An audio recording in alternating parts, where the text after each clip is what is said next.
Good morning everyone. मैं सरोज बैरवा। हमारा जो आज का टॉपिक है वो है व्हीटस्टोन सेतु।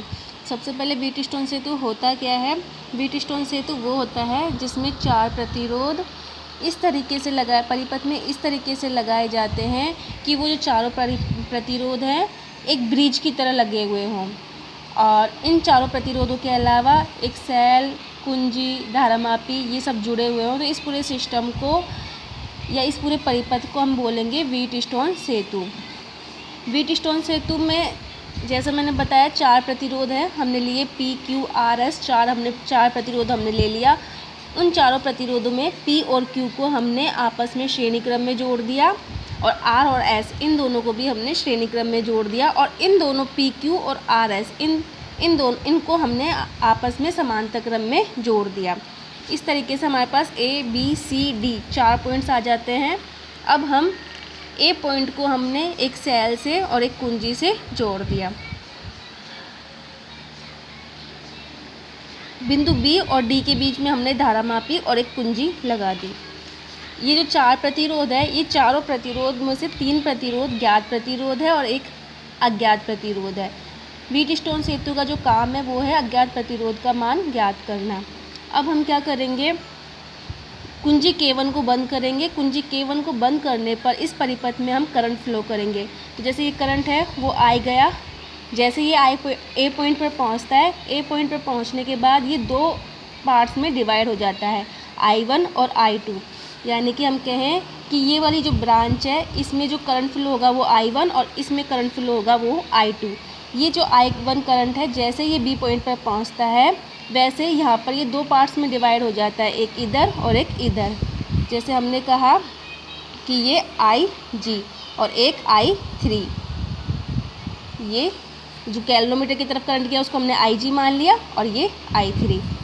इसी प्रकार यहाँ D वाला पॉइंट है, यहाँ पर जो करंट जाएगा वो एक तो ये इधर से 2 पार्ट्स में डिवाइड हो जाएगा। अब हम बात करें बिंदु B और D पर।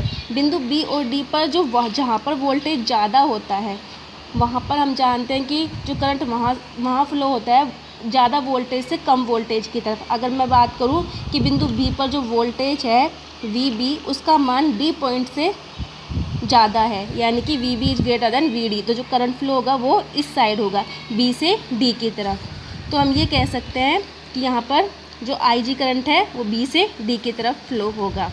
यानी कि हम ये कह सकते हैं कि बिंदु D पर बात करें हम तो यहाँ से ये जो IG करंट आ रहा है वो जो I4 है वो हो जाएगा I2 प्लस IG, और बिंदु B पर देखें हम I3 तो ये हो जाएगा करंट I1 आ रहा है और IG जा रहा है, यानी कि हम ये कह सकते हैं I1 माइनस IG। तो ये हो गया बिंदु B और D पर।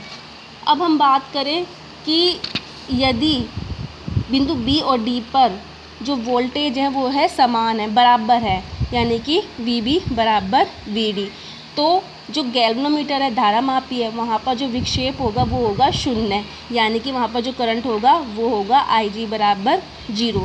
तो ये जो कंडीशन है वो कहलाती है संतुलन अवस्था, व्हीटस्टोन सेतु की संतुलन अवस्था। तो हम संतुलन अवस्था की बात करें तो संतुलन अवस्था में बिंदु B और बिंदु D पर जो वोल्टेज होगा उसका मान होगा VB बराबर VD। अब बिंदु B और बिंदु D पर हम वोल्टेज देखते हैं, यानी कि हम चारों ब्रांचों में देखते हैं वोल्टेज। पहले हम देखते हैं बिंदु A से B इस वाली ब्रांच में, तो वोल्टेज होगा VA माइनस VB बराबर, इस वाले ब्रांच में देखें VA माइनस VD। ओम के नियम से हम जानते हैं V बराबर IR, तो V बराबर IR है, यानी कि VA माइनस VB इस वाली ब्रांच में वोल्टेज है और वोल्टेज बराबर होता है I इंटू R। तो यहाँ पर जो करंट होगा वो होगा I1 और जो रजिस्टेंस है वो है P, यानी कि I1P बराबर। सिमिलरली हम इधर देखें तो I इंटू R, यानी कि I यहाँ पर करंट है I2 और वो प्रतिरोध है R, यानी कि I1P बराबर I2R। इसे हमने समीकरण 1 कह दिया। अब हम बाकी जो दोनों ब्रांच है उसमें देखें तो बिंदु B पर, यानी कि इस वाले ब्रांच पर, तो ये हो जाएगा VB माइनस VC बराबर VD माइनस VC संतुलन अवस्था में। तो VB माइनस VC यानी कि इस वाली ब्रांच में वोल्टेज, और वोल्टेज बराबर होता है I इंटू आर। यहाँ पर जो करंट है वो है I3 और रजिस्टेंस है वो है Q, बराबर इधर जो करंट है वो होगा I4 और रजिस्टेंस है S। अब ये हो गया I3Q बराबर I4S, इक्वेशन नंबर 2।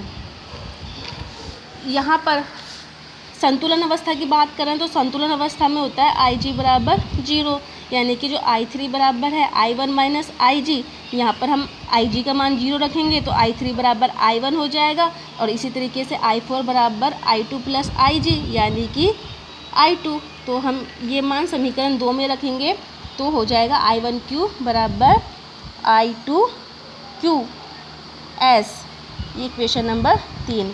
समीकरण 1 और समीकरण 3 यानी कि हम समीकरण 1 में 3 का भाग देंगे। भाग देने पर I1P upon I1Q, I1P upon I1Q बराबर I2R upon I2S, I2R upon I2S। I1 से I1 कैंसिल तो P अपॉन Q बराबर I2 से I2 कैंसिल तो R अपॉन S। तो ये जो समीकरण है वो व्हीट स्टोन सेतु का संतुलन का समीकरण कहलाता है। इस समीकरण की सहायता से हम अज्ञात प्रतिरोध का मान निकाल सकते हैं। जैसे हमारा S है वो अज्ञात प्रतिरोध है तो हम यहाँ से S बराबर हो जाएगा Q upon P into R। I hope आपको ये पसंद आया होगा। धन्यवाद।